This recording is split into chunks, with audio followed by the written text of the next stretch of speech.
J'ai vu l'un des premiers films qui a remporté la Palme d'Or au Festival de Cannes. Alors plus précisément le Grand Prix du Festival international du film de Cannes, car l'appellation Palme d'Or ne fut créée qu'en 1955. Et en 1946, plusieurs films furent récompensés du Grand Prix du Festival international du film de Cannes, et parmi ces films-là, il y a le film Le Poison de Billy Wilder, que j'ai pu voir récemment et du coup je vais vous en faire une petite critique. Le Poison raconte l'histoire de Don, un alcoolique qui essaye d'arrêter l'alcool.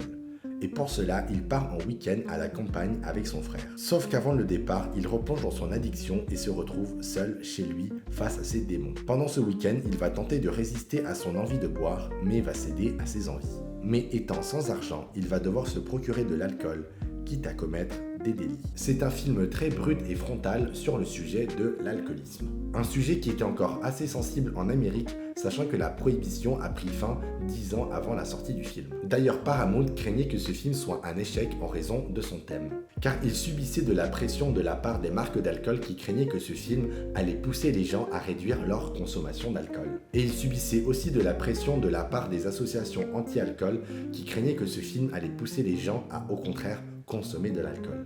Il faut savoir que cette œuvre est importante car Le Poison est le premier film de l'histoire à avoir obtenu la Palme d'Or suivi de l'Oscar du meilleur film. Il obtient également le lauréat de l'Oscar du meilleur réalisateur et du meilleur acteur pour Ray Milland. Ray Milland qui nous offre une prestation très sombre où l'on voit un homme s'autodétruire à cause de son addiction. Ce film est avant-gardiste car il traite de l'alcoolisme non pas comme un vice mais comme une maladie. Hollywood était réticent à ce genre de sujet à l'époque et Wilder a dû se battre pour imposer sa vision. Wilder nous offre là un film d'horreur psychologique mêlant peur, angoisse, culpabilité et échec. D'ailleurs, l'expressionnisme allemand a été une grande source d'inspiration pour ce film avec un travail très minutieux sur la lumière et les ombres. On retrouve des thèmes forts, sérieux et sombres propres à l'expressionnisme allemand, comme la plongée dans la folie. Voilà, c'est sur l'influence de l'expressionnisme allemand que je vous invite à découvrir Le Poison de Billy Wilder. Pour ma part, je vous souhaite une bonne journée et j'espère vous revoir bientôt au Café du Cinéma.